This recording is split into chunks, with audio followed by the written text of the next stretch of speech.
we're still staying with Gary and Denise? Yeah, they're going to take us to you stepping up and revealing 1 million people. Okay, so I'm not going up 2,000. 2,000. 2,200 Right. making peace with the end of their lives. It was a freeway that had not opened. They had just paved it, and they said, you guys can film here. And they had at least a mile, literally a mile, of extras in their cars.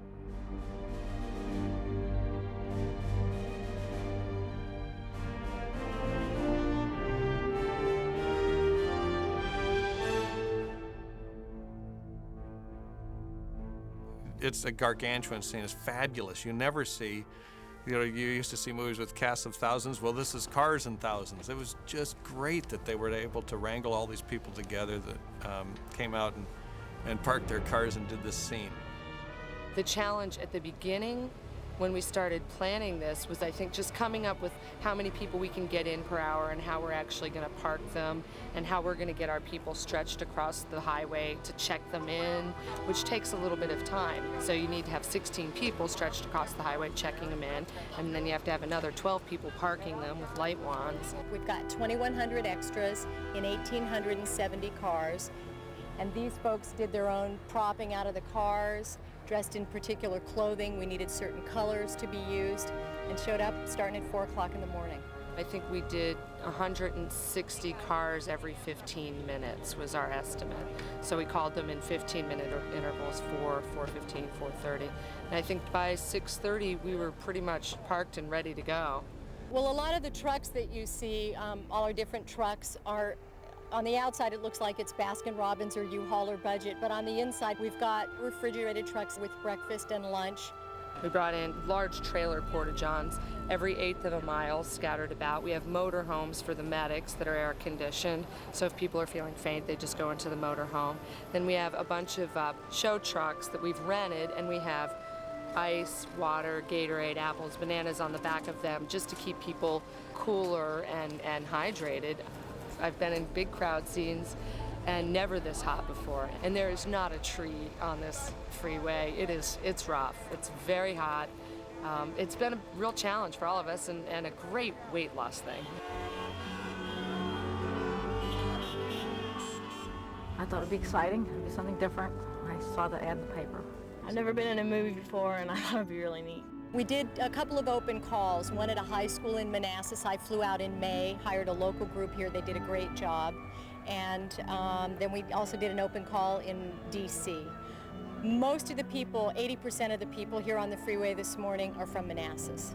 They said I could come with my daughter, so here I am, giving up 2 more hours of just to be with family. Well, as my good friend Tara said, who told me about this, it's a once-in-a-lifetime opportunity. These people have been really great, and the greatest part about it is they've been great drivers.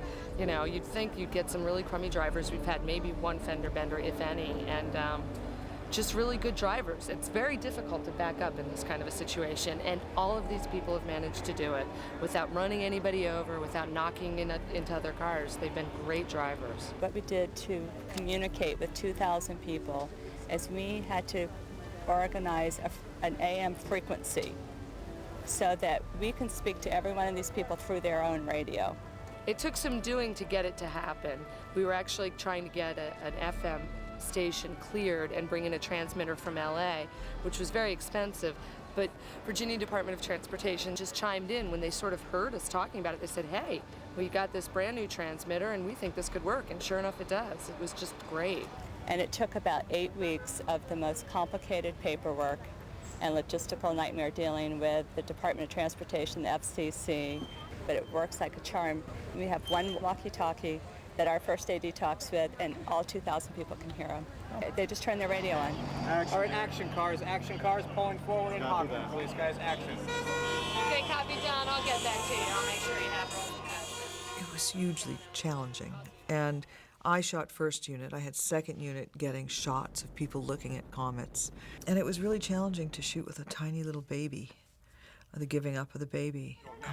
in the midst of all this traffic. Quickly. Come on. No arguing. Let's get him in here. Help me with him. Still make it. Let's get him in here. Watch his feet. Watch his feet. Andrew. There we go. And I really wanted to keep it frenetic, and I shot Steadicam, I shot handheld, and we kept moving. We moved very quickly. Exit spray there, and I don't have that long to go.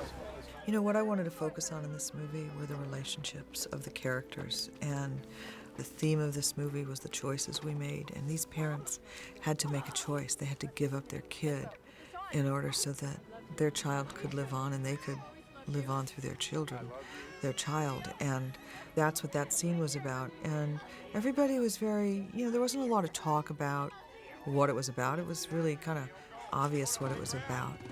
And there's a lot of those recurring themes happening in the movie. Giving up, separating, the sacrifice one makes.